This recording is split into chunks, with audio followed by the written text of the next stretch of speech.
you have to double down on it because the realization happens at such a disadvantageous time for you that you have absolutely nowhere else to go. Like, you can't wake up at 35 needing to freeze your eggs, have no man that's willing to marry you, and go, yeah, it's time to switch it up. I totally made the wrong decision. You're in deep. You're screwed. Data, facts, and research are unimportant to women. When you go online and see them complaining about men who prefer younger women or just singlehood, you might think they're out of their minds. They do believe that we say these things for ideological reasons, which is of course not the case. Men are extremely simple creatures and don't ask for anything but loyalty, respect, and appreciation. In contrast, women ask for everything and even more. The average woman wants her guy.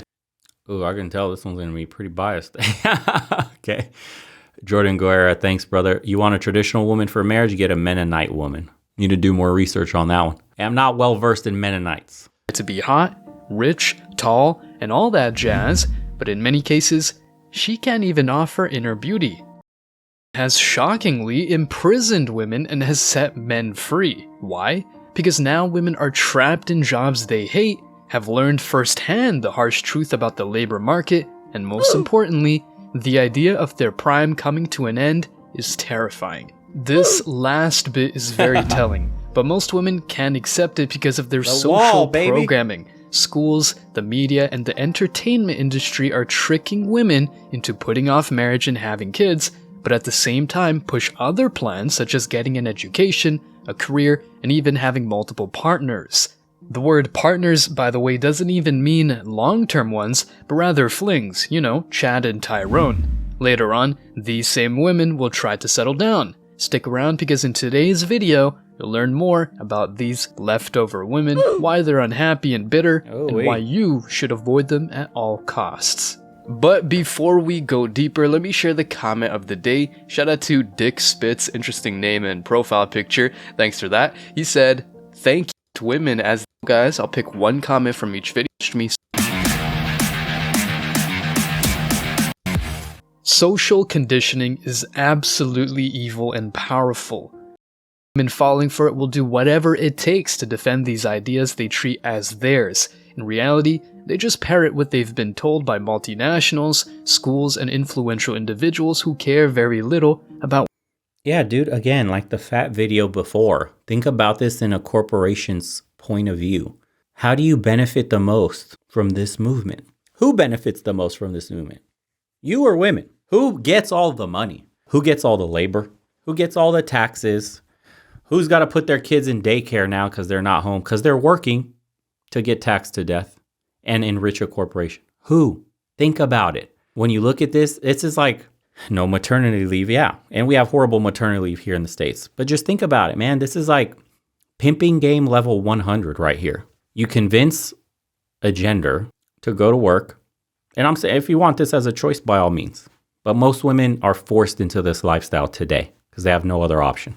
But if you want level 100 pimp game right here, multi-generational pimping, you convince multiple generations of women that it's better that they go to work for a corporation, a soulless, faceless entity that will cut their department whenever the economy goes to shit. Like we're seeing today, multiple thousands jobs are being lost and cut from corporations. A lot of those women.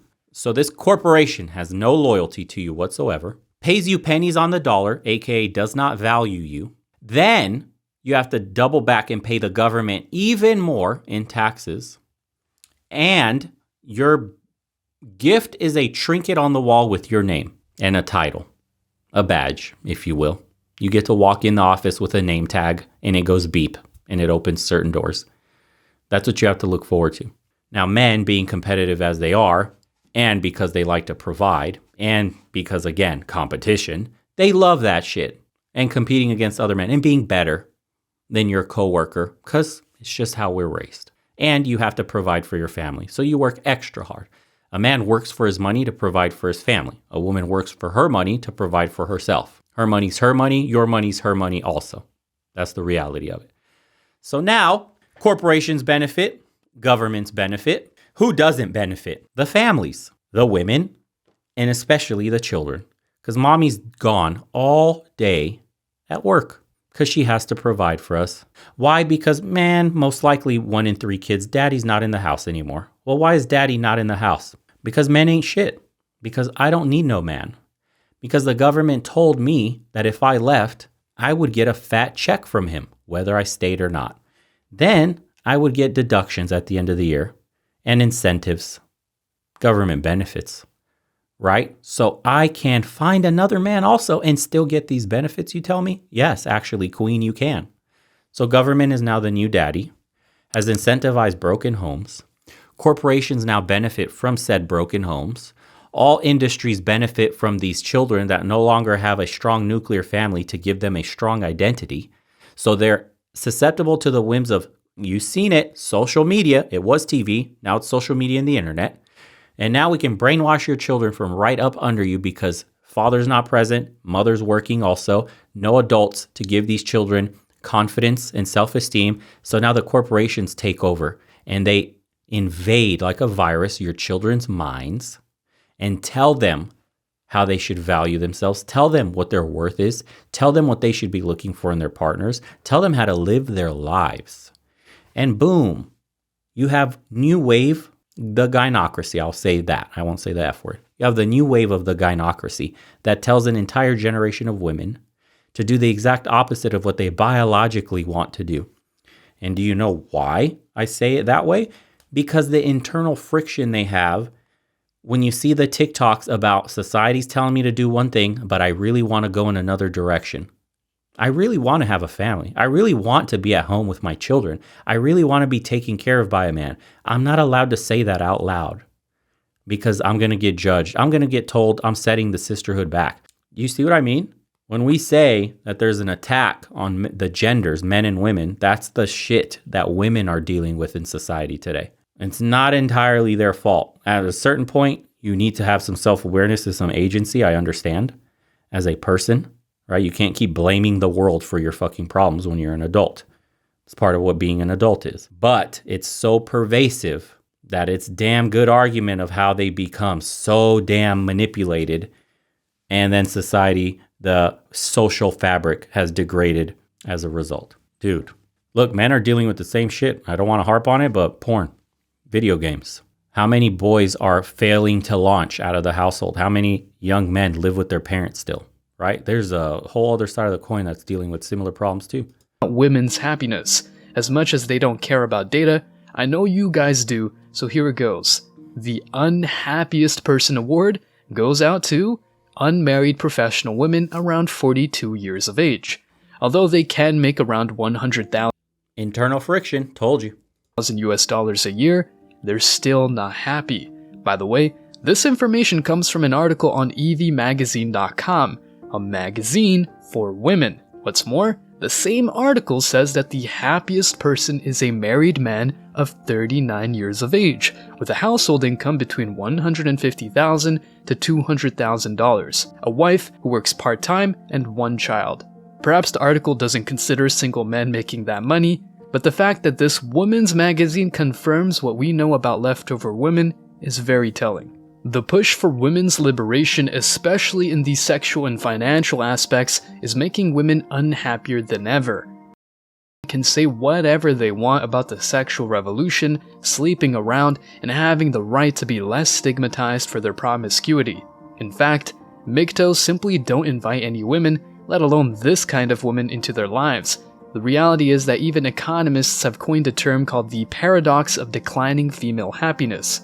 Between 1970 and 2005, women's happiness declined drastically. When these women talk about male privilege and the patriarchy, they don't really know what they're talking about.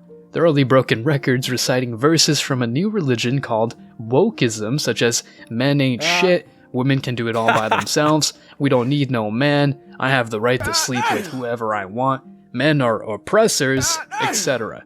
They're so predictable with their slogans that they become annoying.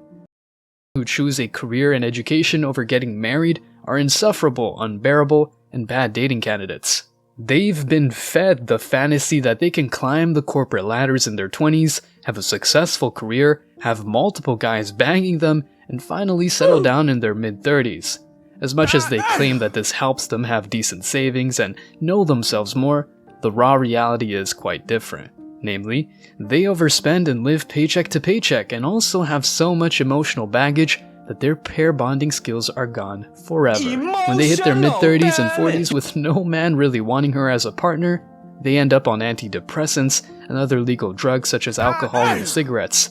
This doesn't mean that they get no attention from men though. Some guys do get horny when they think of an experienced chick, but they leave it at that. The more she takes to marry and have kids, the more masculine she gets. If I were to summarize the way leftover women think, I'd say ideology over biology. They demonize men, make fun of them, and disrespect them altogether. If they haven't had enough of all these facts, here comes some more. When women have over 10 sexual partners in their lives, their wish to settle down with a guy is nothing but a desperate move. Pair bonding is practically impossible, and studies show that she's likely to have other men's DNA inside of her. I mean, let me ask you, would you like to have your kid to have some other guy's DNA? Probably not, as that's irrepressibly disturbing, unless you're literally a cuck or something of that sort. Not only will society, the Matrix, or other powerful influential figures indoctrinate women, in some unfortunate cases, her family values will play a significant role. The family environment will always shape a person. If the social conditioning is combined with the lack of a decent father figure, or the presence of a promiscuous and/or toxic mother, the woman is likely to be more damaged than a traditional woman raised in a healthy household. If you ever encounter traditional women, it's like you travel back in time, and when I say that I mean the good times. Unfortunately, they're not so common. However, leftover women and men overall want to be treated as traditional women even though they don't act as such. You can't have your cake and eat it too is a phrase they probably never understood. All in all, leftover women are very bad dating material. They prefer being right and bossy over being happy. And the shocking fact is that even honest women know it and say it. Leftover women put off their fertility, love imposing their beliefs while preaching the gospel of freedom and tolerance, and think they're oppressed for being a woman. In reality, being a woman is way more advantageous than being a man, but they'll hardly ever admit it. As always, I wish you tremendous success. Now it's your turn. Yeah, the problem is that once you go down this life path, by the way, this channel is called Man Guide. Show them some love. Once you go down this life path, you have to double down on it because the realization happens at such a disadvantageous time for you that you have absolutely nowhere else to go. Like, you can't wake up at 35 needing to freeze your eggs, have no man that's willing to marry you, and go, yeah, it's time to switch it up. I totally made the wrong decision. You're in deep. You're screwed. The only thing you can do is double down and just go, you know, my career is worth it. Maybe I wasn't meant to have kids. That's fine. I'll just work until I'm dead and my cats eat me, you know, and they find half my body because nobody's at home. I'm alone. That's essentially what it is. I mean, imagine, dude, since you're a little kid, you've been on the Fembot Kool-Aid train and you've been told that this is what's going to actually make you happy, that this provides you with more fulfillment in life than having children, then, you know, sprouting seeds, having a legacy by being on your deathbed surrounded by your loved ones. Nah, dude, totally not. By seeing your grandchildren, by seeing imagine the beauty of seeing your children have children of their own. Imagine that. Hard to imagine, I know, because you were too fucking busy having a plaque on the wall at the company that doesn't give a shit about you and will fire you the moment you make a mistake or it's time to cut your department. Imagine, dude. And you got sold this. And now you're 35, eggs frozen, 40% chance of success. You can't even have a kid. Most of the times it fails.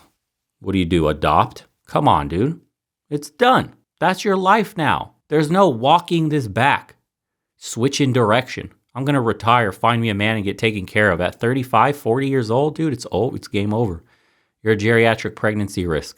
That's why they call it the wall. And they say it's undefeated because Father Time never loses. Ever. Doesn't matter. Man can maybe try to play God and extend the wall and invent medical procedures and have advancements in technology all they want, dude. But at the end of the day, the clock starts ticking. It is what it is. I don't make the rules. I just play by them. Okay? As a man on the opposite end, we're told that we gotta bust our ass. We gotta become high value. We gotta provide for the world. We have to do so much shit in order to get a woman. Why can't we tell them the truth that, hey, you gotta front load your life as a woman. You're in your 20s. You're in your prime. You need to find your man now. You need to be looking to settle down. You need to learn how to be a homemaker. You got to become more feminine. What does that mean? You got to learn how to cook and clean. You got to learn how to handle babies. You got to be good with children. You got to be a source of happiness in the household. Let your man take care of all that other shit. And the clock ticks. Time passes. Waits for nobody. And they wonder why they're so unhappy. The most unhappy demographic in the world, in the West here, 40-year-old women chose a career. That's the internal friction I tell you guys about. You're being sold a lie, and you can't even admit it to yourself. Sad.